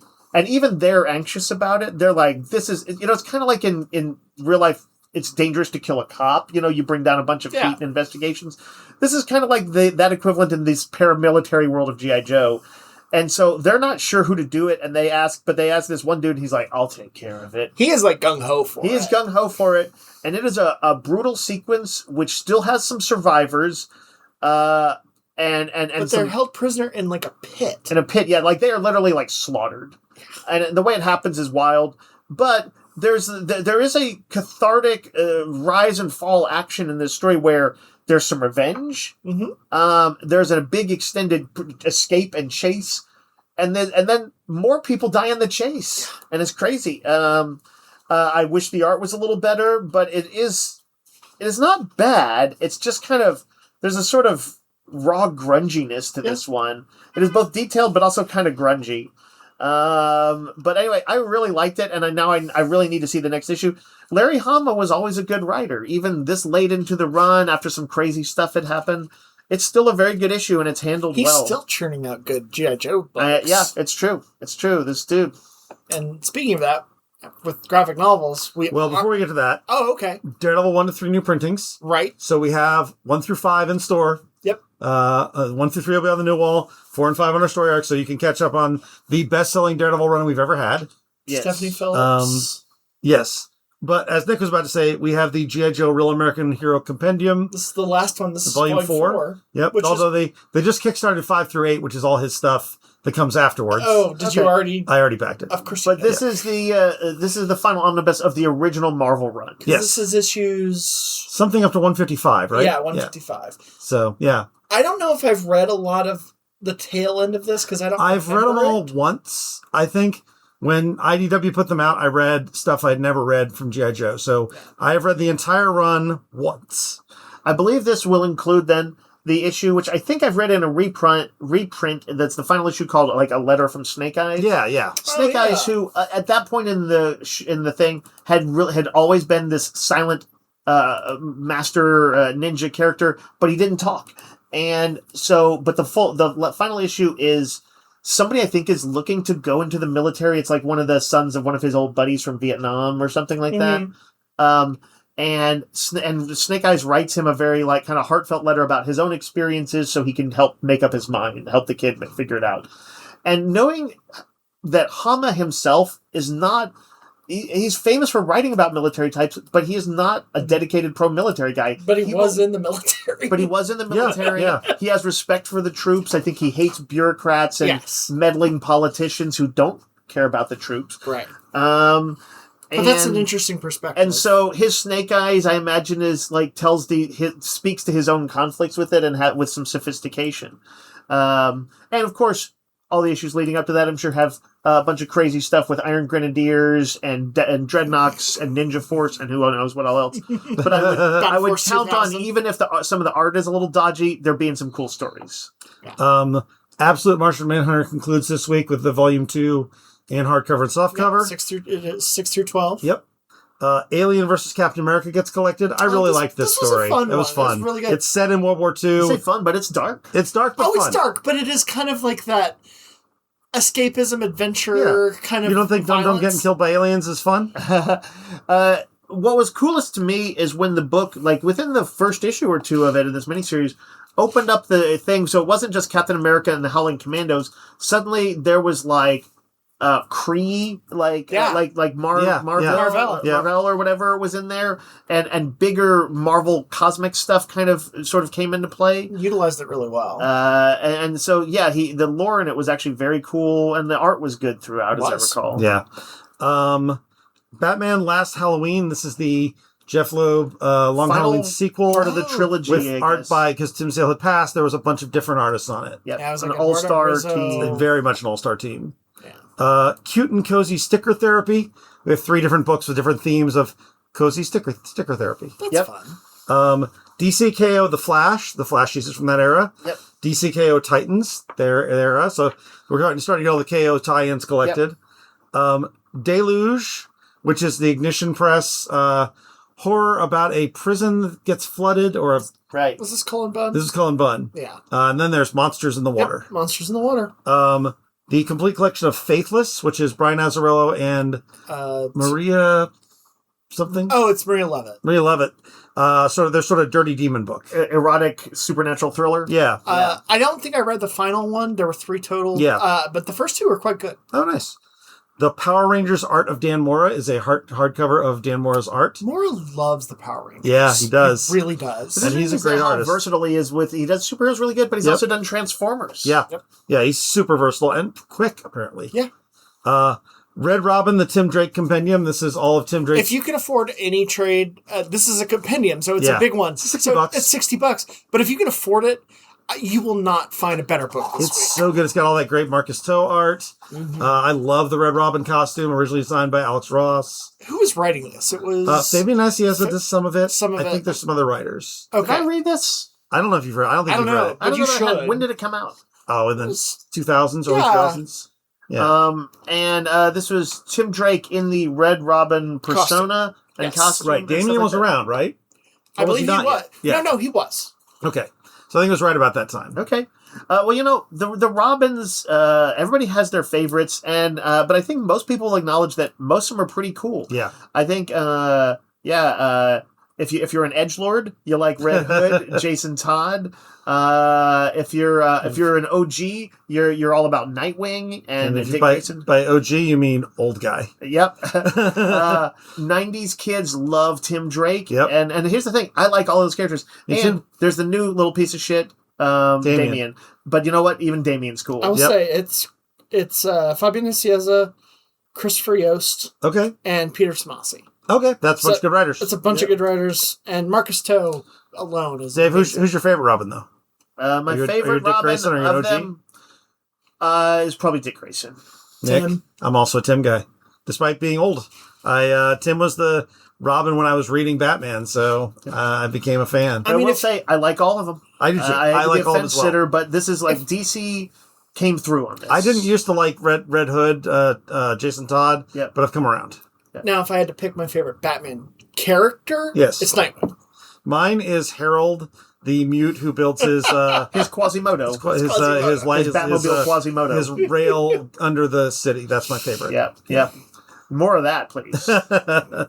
But look, Harold was part of the Alan Grant. He was. I legitimately do like Harold, but he's a ridiculous character. In that era, it's almost like Alan Grant had like his own Batman lore. Well, he had Joe Potato. And Joe Potato, the cop in there, and other weird things. Well, it was Batman wasn't all-knowing. Yeah. He wasn't like, I will build this and do this. He actually had to like seek out people, and actually, he wasn't the end-all be-all. He was still writing the Batman who could like some thief could like hit him with a crowbar and catch him off guard, and he's in trouble. Yeah. Yep. Which, if you've ever played any of the Arkham games, you know it can happen. Oh, it happens a lot. Yeah.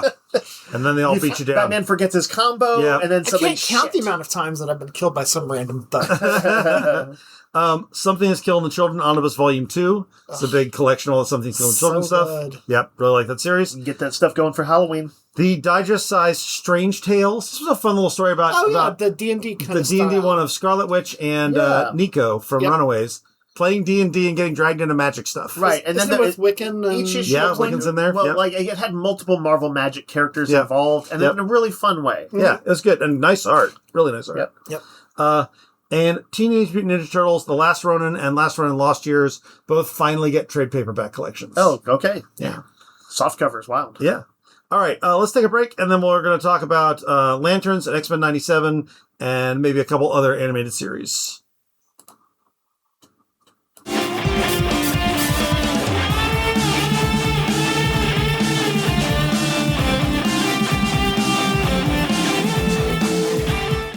All right, so we're going to again give a spoiler warning because we may not cover every week. We might. But we're all really enjoying Lanterns. We're all caught up on it. Yep. So we're going to talk about Lanterns episode 2. Yep. And I will try to put a time code in here so that you can skip past it to the other stuff where we're going to talk about our wrap of X-Men 97. And I'm going to give a quick rundown, non-spoilery, for My Adventure with Superman and Batman Cape Crusader, which I watched and really enjoyed. Yep. But let's start with Lanterns Season 2. Or episode 2. Okay, I was like... You guys haven't seen season 2 yet? He has looked into the future. Episode 2 of Lanterns. We all really enjoyed episode 1 more than we expected to. Yes. And I think we're all very much still on board. Yes. I feel like the episode 2 didn't quite have the shock of the new of like, seeing like, oh, they might just make this work. Yeah. It didn't have that, but it was a good issue. Good episode. Yeah, for there sure. was definitely more of what we saw in the first episode. Yeah. I mean, Hal The is still mystery kind of the deepens. asshole Hal. Hal's a dick. Yeah. I love him, though. I really just love that he doesn't give a flying...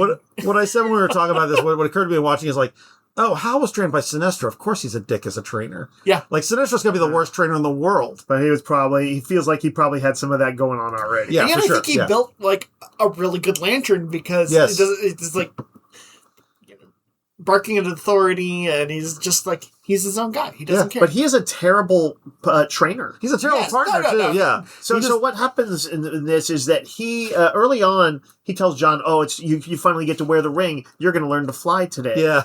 And this is in the midst of, like, a murder. There's a lot of shit going on. Yeah. And he's like, let's learn to fly. Yeah, so he goes out, and it doesn't happen, but it seems like in trying to do that, John makes a lantern creation of a little green bird, a little plasma bird. Yeah. That's floating around, which he will later, like, Hal Jordan is just like, what's that all about? Sort of, he's just like, ho-hum about it. Yeah. Later on, John will learn, we give the spoiler warning, right? Yeah, we give a spoiler warning, you can talk about everything. That this is like, to be able to have a persistent construct, even after he gives back the ring, is like, indicates like an incredible bit of willpower and understanding. But Hal is just like, oh, you can't fly. Okay, so here's some tickets, which I already bought, and I need you to go do me a favor. And he like basically sends him out of town. By the way, there's a couple things I love. One is that Hal was going to teach him to fly with 5% power on the ring. Yeah, and he's like, what were you going to do if I flew? He's like, I don't know. And also that Hal is like, oh, you just gotta bang the ring and you get a little more power out of it. You get a boost. Yeah, he like literally knows like a little trick, the equivalent of like, you know what this reminded me of? Like old school flashlights with the batteries when they start to flicker and fade. You can kind of shake them and sometimes get a little bit more life out of them. Hal has figured out how to do that with the Green Lantern ring, which is crazy. I also love that Hal was so unprepared for all of this, or maybe just doesn't think about it. He left the lantern back in Coast City. Right. He didn't bring the thing to charge his lantern. Right. I mean, he's got I think that was on purpose. Bravado. But yeah, so here's the thing is like Damon Lindelof's writing along with the various writers in the team. It seems like there's kind of wheels within wheels in almost everything. Mm-hmm. And so in that scene, there's a few interesting things going on. We kind of will ultimately learn that Jon Stewart has like incredible potential, but that Hal is downplaying it because he's such an egotist. Right. And he don't want to get replaced. But that also that he was setting up Jon Stewart to not be able to fly because he wanted to send him out of town. Yeah. Maybe for his own good a little bit, maybe to get him out of his way while he investigates the mystery. I think it's more the thing. I think he's used to working by himself. He doesn't want his own way. He doesn't want to. But then he immediately has to work with the sheriff anyway. Well, he can't pull his lone wolf out. He does. He breaks out into the morgue. That's true. He does steal alien bodies. He literally just walks out the door with them. Yeah. Well, he throws them out windows. Yeah, he generally kind of goes at these things like a knucklehead. Yeah. If you've ever played Dungeons and Dragons and you think your players are going to be like nuanced about how they do things, God, no. and instead they just kick the door open. Yeah. That is. But I will say there's a level of smartness because I thought that was really cool. Yeah. He figures out that the metal detectors don't work. Yes. By dismantling the rental car John paid for, because he's such a dick, and he's like, oh, I wonder if it's an alien detector. Well, the easiest way to do that would be to bring an alien through it. Where do I find an alien? Oh, I'll go to the morgue and grab these dead alien bodies. Yes. As it happens, the town is all kind of caught up in the middle of a big town meeting about the crazy events. Yep. And so he just strolls in. Did you think it was about the crazy events? I thought it was about Hal. Maybe. When he walks in, he's acting like it is. And Nick, it did give me vibes of those almost like Children of the Corn movies. There is more going on when you walk in this town. Right. Well, so they name drop in this the word Manhunter. Yes. And they in the same way that the first episode did something really cool, which is to make something we've seen a million times, an interrogation scene, really interesting. Yeah. This takes the Manhunters, who are a longtime Green Lantern villain, but I think often boring. Yeah. And finds a way to make them interesting again. Yeah, they're a big threat the way they were introduced. Yeah. And it's still like kind of without showing them like go on like a kill spree. Yeah. But there is something that happens, of course. But yeah, they're brought up, and now that we know that that's involved, it's sort of supposed to be there's just one Manhunter infiltrator. Yeah. But is that the case? We don't know. More? Yeah. We don't know. But there was definitely some weird vibes about that meeting. Yeah. They didn't have to I think he did like the awkward conversation he has where he's like jawing with somebody while they're like the whole town council is like trying to figure out what to do. Well, it was pissing off the sheriff. It was the sheriff's husband who sat down next to him and was like, I got you out. You're no longer... his lawyer, yeah. His lawyer, you're no longer under arrest, or there's no pending charges. You can get the hell out. Everybody kind of seems to want him out of town. Yeah. Yes. Yeah. Including people that we kind of like the sheriff, but who could easily have other things going on. I believe the sheriff is a Manhunter. I don't. I have about the notion that the patriarch's MILF wife is a Manhunter. That is where my money I think there's is more than one Manhunter. Probably so. But I think the sheriff's a Manhunter. No, because we see her later in the timeline. She's still sheriff. Oh, you're right. It doesn't mean John. Manhunter. But wait, they know that Manhunters can replace people. Right. Have they said for sure if they kill them, or is it possible they put them in stasis? Yeah, because that was how they did Millennium. That Lana Lang was a Manhunter, and they got her all back. There's ways that this may or may not be true. Yeah, but anyway, Manhunter is a cool thing. Yep. I think I liked seeing like the space where he keeps the lantern. Yep. And then at the end we see Sinestro. Yep. What I really like about this is they're doing the grounded sort of Men in Black 48 hours thing.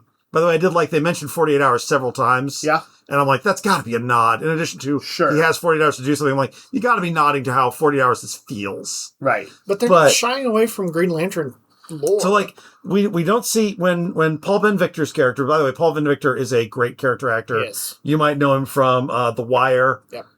any number of things. But he's playing a character who we think might be Atrocitus. But it's like the beginning. But the way it looks and where the show is kind of a little weird sometimes. It actually doesn't show off a big budget. But John is at Hal's place and he gets jumped by a bunch of dudes who like literally just kind of like are going to beat him up and put him in a car. Again, we've seen this a million times. Yep. They put him in a van. And that's played. Their leader is played by Paul Ben Victor. Paul Ben Victor. Jon Stewart, the actor and the character, both get to do a bunch of stuff, which is to say, both when they're trying to like pin him down just to like literally put a bag over his head, he's a badass and who like is not easy to stop.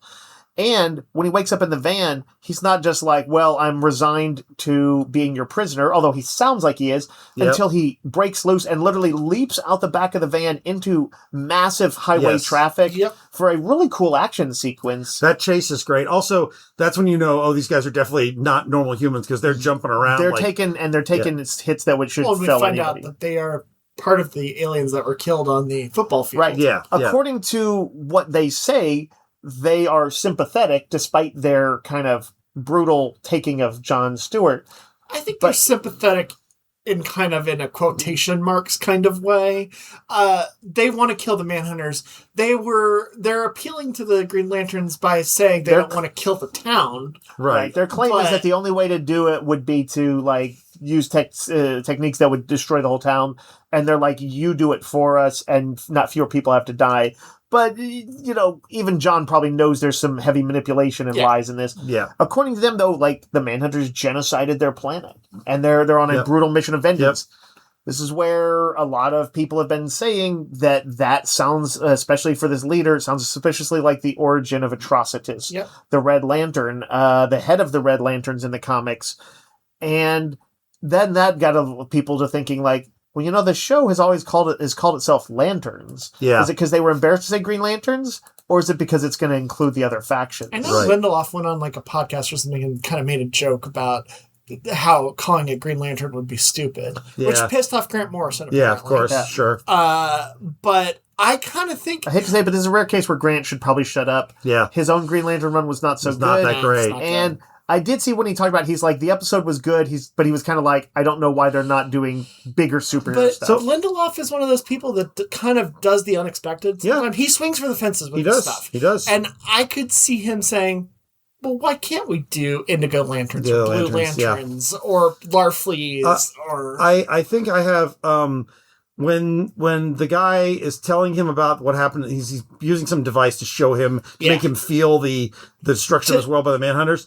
I was feeling like, I want to see that. Like, well, I think it was, John was seeing it, and we were seeing how he reacted to yes, I know. I understand it's a clever way to do it with the budget they've got. But I was like, man, I really do. We've where we are now in superhero stuff, I really wanted to see that. You know what? I think they were smart not to, because it fits the whole ethos of the show. It's still going to be True Detective with Green Lantern elements. Yeah. And it also, like, there's a bit in it where Hal he's like, I need to go and talk to somebody that's near the end. Yeah. He just launches up into space casually, flies, they, like, cut to Oa, I guess. Yeah. I don't know if they even say what it is. But you guess, because we don't know, because they don't show it to us. But it's like a prison. And then you see him, like, walking through what are normally is it the science cells? Science cells, yeah. And he goes to talk to Sinestro. So that's what I was going to say. My larger point is it works in the milieu they're working in. Like I understand that. But I also think there was a way to do this where we see Hal flying into Oa, and you see some of the magic of this thing. And I think they're playing a little too small for me in some ways. Like, I am really enjoying this. I think it's a great show. Mm-hmm. But I think, show me the Manhunter scourging. Show me that Hal's arriving on Oa. I want a little more of the Green Lantern side of Lanterns. I think we're going to get it. I'm not convinced we are. I think we are. I think they are deliberately not doing it. I think it will always be lensed the way it is on the show. Like, you know how, like, in the third Unbreakable movie, like, there was still a superhero fight in it, but it was kind of small. Yes. This is a little of that. But what I was going to say is, like, I think the point of that scene was that for Hal, going to Oa is nothing special. Yeah. It's like going down to the main police precinct. Sure. And I don't think the show has any interest in talking about the awe of the worlds that they're in. I agree with you. I think it's a mistake. Even as much as I'm enjoying it, I would prefer... I don't agree. No? I think they're going to get to it. I don't think they are. I mean, Watchmen brought finally Dr. Manhattan. It's true. There were big moments. There were big action sequences. Yeah. Lindelof does not shy away from that. That's true. But there was like they still kept to the kind of the tone of the show that and when he was doing Watchmen, it never, I think, lost the tone that it had established, which was essentially dark mystery. Yeah. I suspect, yes, could we see Mogo who gets name checked in this? Yeah. Yes, but we're not going to see him in a way where they play music and we're like bum bum bum. Yeah. And I guess maybe I'm just a dullard who likes MCU style. Yeah. I would like a little more pomp and circumstance in my superhero stuff. But that said, even if I get none of that, I still love this. I want to be very clear. I love it. Yeah. I love all the F-bombs that are driving everybody else crazy. I don't even notice them. And I do think this was a fantastic episode. But for me, I would rather it was doing a little more superhero. What's interesting is I will be curious to see how they ultimately match this up with, say, the bigger DCU. Because I think that, if Jon Stewart shows up in a Superman movie or in a Justice League movie or whatever they ultimately do, I think it will be bigger. I think it will be normal like that. But, how will, what darker edge from this show will he bring to a Superman movie? Or how much will he, change tones? We're pretty sure I think we're going to see Guy Gardner somewhere. We know we are, yes. With it. We are going to see Guardians. What's that? We will see But we may Guardians. not see Blue Guardians. We might not see that because it'll probably be lensed through whatever of John. This is what I'm saying. It's not that it doesn't work. It does. But it reminds me of the 90s when they were embarrassed to do costumes and stuff. But we see all the costumes. And he actually puts on the costume. He puts on a costume. It is not I think what they want to say is our genre is mystery, and our genre is not superheroes. Yeah, I think that's true. Yeah, I've never quite seen my perfect take on a Green Lanterns yet. I am open to this take, but it does. It is weird to have yes, this is the most powerful weapon in the universe. Are we ever going to use it? No. Yeah, we're not going to bother even charging it. I definitely get your perspective, Randy. If they weren't doing it as well as they were, I'd be worried. That is exactly where I am. I'm like, you guys keep doing this, and I will trust you, even though there's a couple of things I'm clearly missing. And I do want to be clear, I blame Tom King for all of this. Hey, no animals have died yet, so we have to go through back with a fine-tooth comb. I mean, there's a green bird. John does just disintegrate that bird with no thought. But that's not the bird wasn't. No, but it might have been Tom warming up. Yeah, he's definitely ice the bird at the end of the episode. You can't. We're going to kill the bird, right? Jesus. Was I misreading it? Basically there were 3 or 4 different suits, and they were progressively getting more armored because of the older he got. Oh, really? I just assumed there was multiple suits. I thought it was it was the original one was the original Green Lantern suit without and then progressively it was getting more armored. I didn't catch that. Oh, just because I figured he's older, he's not a spry. Maybe. No. I mean, and apparently he forgets to charge the ring and have a force field, so he just gets shot. I mean, he literally kind of gets shot by a sniper. He gets shot, yeah. I like the little sort of verbal sparring with the sheriff, where he's like, you were watching me in this room or whatever. You were staying overnight or whatever with me. Yeah. And she's like, I had a really good book, and she's like, I can't get time to read it. I love the flirtation. Yeah. I love the Hal just doesn't care. He's just gonna do what he wants. This is new levels of don't give a fuck. Yeah. Hal. I also like that Hal's mad at John because John is also a sniper. Yes. And so he's like, one of you people shot me. One of you people shot me. And what was John's response? He was like, "It get you in the shoulder? Yeah, that's a really good, that's a good warning shot. Yeah. John is a really good character. Yeah, he is. All right, let's talk about wrap up. Another spoiler here. For X-Men 97, if you're not caught up, you may want to skip ahead. But X-Men 97 wrapped up. Yep. We before that happened, we thought that maybe the Apocalypse storyline would have to be a 2-seasoner that they just split, because they're there's probably no way that they could wrap it up in 1 season, but they did. They did that, and sort of. Well, I have maybe some quibbles. I thought they did a pretty good job of that. Yeah. I mean, I do feel like we got cut off halfway through. It was a shorter season. Yeah. I may be in the minority here. I thought they fumbled a little bit towards the end. I kind of agree. I don't think it was bad. No, it's not but bad. I don't think it was as good as season 1. But it felt like it wasn't as concise. It wasn't like there wasn't a cohesion that the first season had. I agree. Although then in the first season, were they fighting like Bastion and stuff? Yeah, Bastion and Sentinels. But I liked Bastion. Bastion was like a villain that they did a good job sense. with it. Yeah. This one, I felt like Apocalypse was just kind of like, oh, he's inhabiting Gambit's body. Oh, they push him out. Well, because he was like, they made him out to be like so epically badass in the first 3 episodes. Yeah. Where like he's stepping on Xavier's face and he's like, you will never beat me. And Xavier's like, oh my God, it's true. And he believes it. Yeah. And then suddenly he's dead. And then suddenly he's back as Gambit. And he doesn't seem as powerful. And it's, and then he's defeated. Yeah. Yeah. Kind of, now maybe like not defeated. No, he's not full on defeated. Now, did I think that there weren't like highs in this season? I think there were wonderful episodes. For sure. I mean, I liked every episode. Yeah. But I also, they killed off one of my favorite characters. They did, and it's unless you're like kind of like firing on all cylinders, it's a little bit. See, I thought that emotional payoff worked. It does, but the thing is, practically speaking, I'd rather have no Gambit than no Nightcrawler. Yeah, and that's just going to come down to the individual person. Yeah. But if you have Rogue, you have to have Gambit. I'm sorry. No, you don't. Well, the writers chose to make this scenario happen. They didn't have to have anybody die. Yeah. They chose to take him off the grid, and in such a way that I don't think they have any easy way to bring him back. I don't think they're going to bring him back because the whole point was that he sacrificed himself to bring somebody else back. Yeah. It'd be super weird to do that. So he's going to be at the very least off the grid, I would say, for years. They should have chained it together so that Morph sacrificed himself for Nightcrawler, because who gives a shit about Morph? Yeah, I like Morph. Yeah, he's Morph. Morph is a good way to get every other Marvel character into the show, but I don't care about Morph at all. I like Morph within the context of the show. He's fine. I like him fine. I'd rather have him gone than Nightcrawler. All right, it's not neither or. But it is, Dave. We have to sacrifice somebody. They already did the whole tease of Morph dying and bringing him back, and we're not going to do that again. Surely there's somebody... Herman Glob. We could just sacrifice Herman Glob. Also, it pissed me off because I like X Factor, and they were villains. They were kind of sketchy. We didn't really get a lot of the sketched out ideas. So here's the thing: the way the finale ends is such that it's clear that who approaches them, X Factor and X Force are gonna like unite. I think this is gonna ultimately end up being X Factor's opportunity to show their I think you're probably right. We also, as far as we know, Scott does not know that Havoc is his brother. Correct. Right. But I do want to say that, like, as we get back to the emotional beats of it, Nightcrawler sacrificed himself. It's a great scene. It is.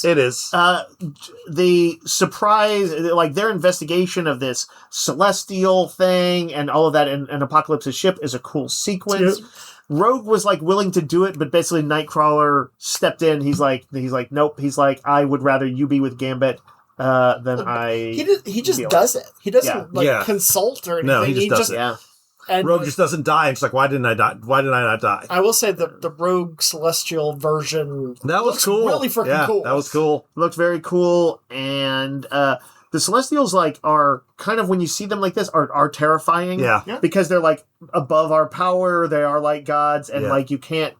You couldn't easily reason with them, although there's a bit of reasoning with them. There's some bargaining that. Yeah, there's also bargaining. I did like the episode which had X Factor and X Force working together and fighting the X-Men, because the X-Men got to be especially badass. Yeah, that was a big fight. Yeah, it was a big fight, and it was a cool fight. I'm tired of Cable flip-flopping between. Yeah, sure. Like, Cable's. You always have to have like Scott and Jean fighting Cable, and I'm like, just stop it. I really like the way they did X-Corp and having them operate out of the ruins of Genosha. That was really cool. That's a really good status quo. That they all had the Morrison costumes. Yep, and it was interesting to see Val Cooper over running the government ops, who was like Xavier, you're heading out of your jurisdiction. Mm-hmm. You're crossing. They were more like. It did kind of actually accomplish a little bit of that sort of idea of Genosha, or not Genosha, but Krakoa, where the X-Men sort of were more like this, well, we're kind of part of a sovereign thing. Yeah, we do. Or in this case, a corporation with like essentially a city-state vibe. I was happy for the after credits because that character was annoying me. Yeah, Val Cooper has been taken off the chessboard. Yes, she has. Big time. That was a big reveal. Yeah. Yep. I I like that they're going to bring her back because she feels like it felt like a missing piece. Yeah, for sure. The Mystique? Mm-hmm. Yeah, she's, traditionally very well, has often led the Brotherhood. Yeah. So maybe they'll get some Mystique Destiny. Yeah, That'd be maybe great. so. I think the criticisms that this didn't have quite as many highs as the first season and was like the first season, maybe trying to do a little too much. Yeah. Are fair, but there was also consistently high qualities of just moment to moment writing. For sure. Yeah. I've seen what supposedly original main writer, showrunner Bo DeMeo was going to do, and it's interesting, but I don't know if it's like if it innately sounded, notably superior. Right. I do kind of wonder if now that we're past the point of that he was partially involved but not completely involved, the sort of messy period. Yeah. I wonder if it's possible that the third season might get a little bit cleaner. Yeah. Or will we find out we really do miss him? I don't know, because We'll see. he for sure led to them to elevate the writing in a way that surprised me. I think we'll see sooner rather than later because haven't they said that it's going to be Yeah, it's not going to be as long of a quicker? wait. Yeah, which is Thankfully. good. Yeah. Yeah. But yeah, definitely I would recommend watching this. Oh, yeah. Well, If it's really you're great. an X-Men fan, why aren't you watching it's this still already? really great. All right, let me talk real quick about a couple things that I know y'all are not caught up on. My Adventure with Superman. Right, the anime-influenced Superman show, Love the which is first really two good. seasons. It was really good. Like, Dave, you only seen this first season, Only the right? first season. Second season is really good. Brings in Supergirl. Yep. The third season is Death of Superman, Reign of Superman, basically. I knew interesting. from I didn't know that. I'd seen glimpses, and so I knew that. Oh, that's so cool. they do almost a Terminator riff, where basically to stop the Eradicator that Lex builds, Superboy comes back from the future, but it's like a mix of Connor Kent and John Kent. Oh, Like, he is the son of Superman and Lois from the future, but he vibes a little bit like Connor Kent. That's cool. And then he's trying to stop the Eradicator from killing Superman. And that at some point, for the various things that happen, there's also Supergirl and Jimmy Olsen. Like, Jimmy Olsen, the two of them were interested in each other, but Jimmy's like, she deserves better than me, and we're just gonna be friends, and she's confused and hurt by all this. And so there's a runner about the relationship between Jimmy, which she calls Jimmy Flamebird, and Supergirl. And then there's a switch halfway through in the season where there's more characters from the future. There's another super son and super daughter, and they're from a different future that the Eradicator was involved in. Okay. And they also do their version of Bizarro. Yeah, interesting. And their version of Superman losing his powers. So there's some really cool stuff in here. Does it still continue to do these sort of unique sort of anime approach to things? Yeah. And as usual, the story is as much about Jimmy and Lois as it is about Clark. Yep. I've always liked their interpretations of storylines and incorporating things that you wouldn't expect, like Monsieur Milan, the Brain, in such a unique fashion. Supergirl is introduced in such a way that I don't think we've ever seen her as sort of an antagonist in a way. So what you're telling me is really making me want to watch it. It's really good, and I recommend it. And it's got a fantastic finale. Oh, cool. Now, I assume there's a fourth season coming, but it's got a really good final episode too. Here's the most important question: Steve Lombard, and is it Cat Grant? They're still around somewhere, not as much. Okay, but they are in there. All right, as long as they show occasionally. The other thing I watched was Batman Cape Crusader season 2, which Dave, you've seen none of. None of. I've seen the first season. Okay, this is Bruce Timm's 1930s Batman, a little more pulp and a little bit Batman the animated series, but kind of with some of the. So some of the chains taken off. The big things that it is similar to the Batman animated series is the perfect Batman. Yeah. So how do you improve on it? You really can't. So what he did, they have the music feels like very Batman animated series. Yeah. They have the sort of title cards, the general vibe of it. Like their Alfred sounds like Ephraim Zimbalist Jr. Their Batman, who is played by Hamish Linklater, sounds kind of, he's doing a Batman gravelly voice. And then one of the things they did, it's much more diverse. Yep. Even being set in the 30s, like Barbara Gordon and Jim Gordon are both black. Barbara Gordon is not Batgirl. She is just an attorney. She's like an attorney who's a public defender, I think. Is that the only way Dini can keep from putting together Batman and Batgirl or maybe together romantically? Maybe she's a DA. I can't remember, but she's working with her dad, so she's a DA. Yeah. But they have all these characters. They do a different spin on, like, Jervis Tetch is Hattie Tetch, a sort of gossip columnist TV personality who hates Batman, is also kind of his J. Jonah Jameson. Mm-hmm. They do a thing with Montoya. Montoya, in the first season, Montoya and Gordon and Harleen Quinzel are all like buddies. And is Harleen like a... and Harleen eventually becomes Harley Quinn. What is her job? I don't remember what her... She's a psychiatrist. Psychiatrist who kind of works with the cops? Yeah. But at the end of the first season, she became Harley Quinn, and she's either presumed dead or on the run. But in fact, she's been hiding out at Montoya's apartment because they have a relationship. And she sort of winds up working with Batman in a couple cases this time out. They do their version of Roxy Rocket, which is really good. Their version of the Riddler. So Rupert Thorne is like the big threat in the first season. Yeah. And he winds up going to jail. And there's a big trial involving him. And his second in command is sort of running things. His second in command is a psycho named Edward Nygma, who is called the Riddler because he riddles people with bullets.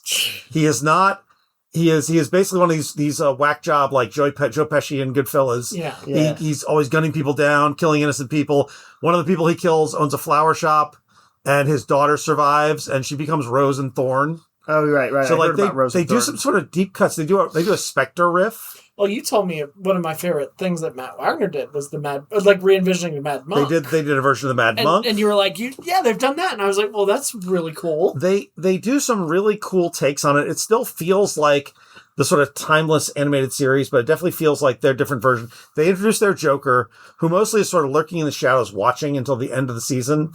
And when he does show up, he's got this sort of dark German accent. And it's a very different take than what Mark Hamill did, but it's also a great take. And he's just as scary and just a perfect match for Batman. And it is, if the Batman animated series didn't exist, this would be the best Batman animated series. Right. It is that good. I think I saw a clip somewhere that showed the Joker, like an extended sequence with him, like a showdown with Batman that was a pretty big showdown kind of scene. Yeah, that was pretty good. It's pretty good. I really recommend this to people. It is super good. It brings in some DC deep cuts. The voice acting is all really good. The design work is fantastic. Like I say, this is probably the second best animated series, and I include Brave and the Bold in that. I think it is slightly better than Brave and the Bold, which I loved. I was going to say, I just love the campus. It's kind of hard to compare that because it is such a weird, different its own thing. But yeah. But this is, I mean, when this came out, I don't know. I couldn't go back to our podcast and say for sure, but I have a feeling my thought was like, why do this? Right. And they answer that. They're like, yeah, we can make, there's a reason to do this. And they do it really well. So I'd recommend My Adventures with Superman and Batman Crusader and X-Men 97. I mean, like, TV, animated superhero stuff is really good right now. It's true. And live action, too, because Lanterns is also great. Yep. Spider-Man was great.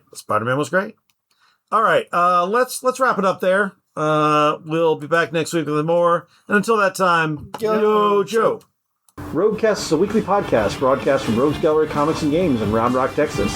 You can find us online on Facebook and at www.roguesgallerytx.com and email us comments or questions at roguesgallerytx@gmail.com. Thanks for listening.